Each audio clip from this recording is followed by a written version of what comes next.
Remember that time Ubisoft made a good mobile game?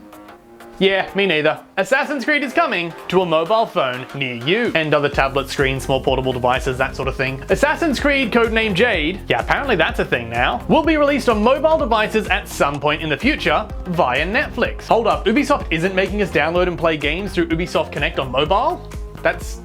No, that's actually an improvement. The game is said to feature classic Assassin's Creed gameplay and take place in ancient China, which makes sense as mobile phones these days have more power than the classic consoles the series originally debuted on. Lord, I'm old. But not content merely hogging the headline, there's more Assassin's Creed news. Assassin's Creed Valhalla will finally come to an end with Eivor's story wrapping up in yet another free chapter update for the title in the last chapter.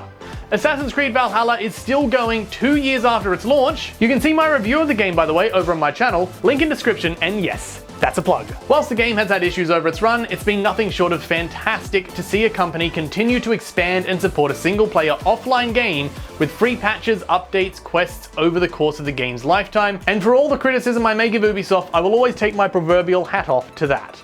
Here's to hoping they continue that with the next entry and expand it into some of their other franchises. Speaking of the next entry, after months, is it months or years at this point, of speculation, Assassin's Creed Mirage is officially announced, and it even has a trailer.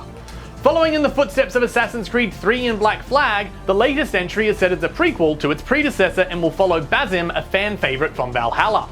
The game promises to focus on the same three pillars that built the original franchise in stealth, parkour, and assassinations, though not necessarily in that order. Call me a sucker, but after Odyssey and Valhalla, this trailer has got me absolutely giddy for the upcoming title, and I'm hoping they stick to the announced release date of sometime in 2023, and this doesn't become one of those, maybe next year, maybe the year after, looking at you, Nintendo and Breath of the Wild. But of course, Ubisoft has more than just one franchise, and their latest hype boat seems to be Skull and Bones. Whether or not you agree here with Ubisoft's formula of not so much campaign and more PvP and customization, I think all gamers can agree it's nice to see more games launching with cross-play as standard and without any platform exclusives. Looking at you, Hogwarts Legacy. The game will be available to play on all platforms on November 8th, more likely on the 9th for my fellow Australians and our neighbours in Middle-earth, and if nothing else, looks visually impressive.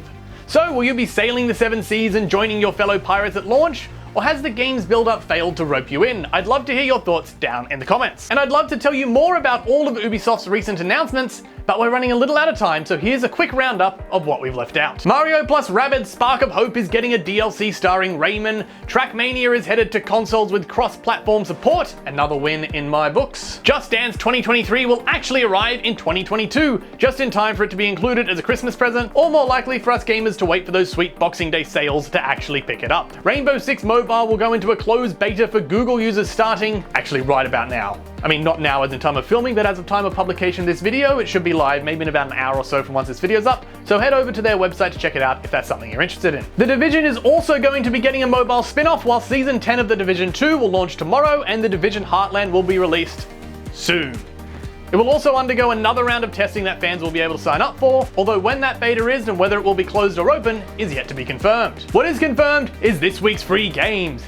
Steam is back to its usual no freebies policy, though if you're quick, you'll be able to pick up Need for Speed Payback for a free-to-play weekend. This does end in about 24 hours after this video goes live, but you might be able to finish the campaign in that time. Epic Games are giving away 100 Days Winemaking Simulator and Realm Royale Reforged, while next week we'll see the platform handing out Spirit of the North and The Captain. And finally, Prime members continue to have access to the 8 titles included with this month's membership, which I went over last week. And that's it! Thank you so much for watching, we'll be back next week, probably with a little more variety in topics, though who knows, maybe Nintendo will decide it wants a week of dominating news presents and announcements. Hello, the editor here. Shortly after I recorded, I sat down to edit and Nintendo announced this. So next week may actually end up being a Nintendo special. Time will tell. But for now, back to the mostly scripted content.